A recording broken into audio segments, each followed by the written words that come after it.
निर्देशांक ज्यामिति अध्ययन कर रहे थे तो मैं अपने चैनल के माध्यम से आपको बताया था कि दो सरल रेखाएं किसी अक्ष को चार भागों में बांटती है, किसी समतल को चार भागों में बांटती है। उसमें मैं आपको बताया था कि जब x और y एक्सिस एक दूसरे को क्रॉस करता है तो वो चार भागों में बांट देता है। चार तरह के क्वाड्रेंट तैयार किए जाते हैं, प्रथम, द्वितीय, तृतीय और चतुर्थ।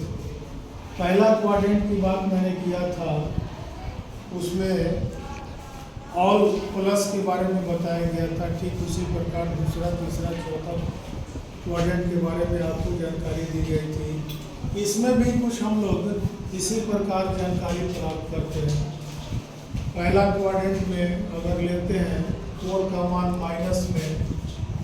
माइनस थीटा लेते हैं, फिर पहला क्वाड्रेंट में 90 से कोण का मान घटाते हैं, थीटा का मान घटाते हैं, तो 0 से लेकर 90 तक पहला क्वाड्रेंट में पड़ता है। 90 से 180 के बीच दूसरा क्वाड्रेंट होता है। 180 और 270 के बीच तीसरा क्वाड्रेंट होता है। 270 और 360 के बीच चौथा क्वाड्रेंट होता है। तो 90 में से अगर थीटा का वैल्यू घटाते हैं तो यह जो भी मान आएगा पहला क्वाड्रेंट में आएगा।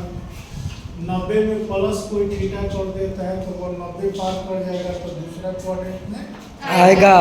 यहाँ अगर थीटा का वैल्यू माइनस में लेते हैं तो टेबल संख्या H पर ध्यान देंगे। इसमें त्रिकोणमितीय निष्पत्तियों का मान क्या होना चाहिए। जैसे साइन माइनस थीटा लिया गया है तो माइनस थीटा जब भी साइन में लेंगे तो उसका जो मान आएगा उसका मान माइनस ही में होगा, ठीक है ना। कॉस में माइनस थीटा का मान प्लस में मान आता है, यानी कि साइन माइनस थीटा बराबर minus sine theta, cos minus theta बराबर plus cos theta, tan minus theta बराबर minus tan theta, cosec minus theta बराबर minus cosec theta, sec minus theta बराबर प्लस सेक थीटा और कॉट माइनस थीटा बराबर minus cos theta. तो minus में लिए गए मान का त्रिकोणमितीय निष्पत्तियों में वैल्यू टेबल संख्या 1 से आप जान सकते हैं। आप चलेंगे टेबल संख्या I में, जब 90 माइनस थीटा में लिया जाता है पहला क्वाड्रेंट हो गया। इसमें जब साइन 90 माइनस थीटा लेते हैं तो उसका मान कॉस थीटा होता है।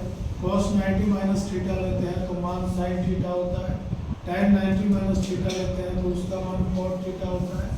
कॉसेक 90 माइनस थीटा लेते हैं तो उसका मान सेक थीटा होता है। सेक 90 माइनस थीटा लेते हैं तो उसका मान कॉसेक थीटा होता है और कॉट 90 माइनस थीटा लेते हैं तो उसका मान टैन थीटा होता है। आपको बताया गया था कि फर्स्ट क्वाड्रेंट में सभी निष्पत्तियों का मान धनात्मक होता है। बताया गया ना भाई? Yes sir. आइए 90 माइनस थीटा जो भी लिया है, जो भी रिजल्ट आया है, कोई माइनस में है? नहीं सर। सब धनात्मक है। दूसरा क्वाड्रेंट में जब जाते हैं तो सिर्फ वहाँ पर साइन का मान क्या होता है? प्लस होता है। देखेंगे यहाँ 90 प्लस थीटा यानी दूसरा क्वाड्रेंट में चला गया। अब देखेंगे 90 माइनस साइन 90 प्लस थीटा बराबर कॉस थीटा प्लस में है। कॉस 90 माइनस थीटा साइन में माइनस में हो जाएगा। Tan 90 minus theta minus cot theta, cosec 90 plus theta sec theta, sec 90 minus plus theta minus cosec theta, cot 90 plus theta minus tan theta. यानी कि second quadrant में sign जैसी निष्पत्तियों का मान धनात्मक होता है, बाकी सबका मान क्या होता है?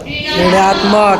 तो साइन और साइन का उल्टा कॉसेक दोनों का मान धनात्मक है, बाकी सबका मान ऋणात्मक है। इस तरह से यह टेबल आप याद रखेंगे ताकि बाकी कोणों का मान 90 से छोटा कोण और 90 से बड़ा कोण का मान आसानी से निकाला जा सके।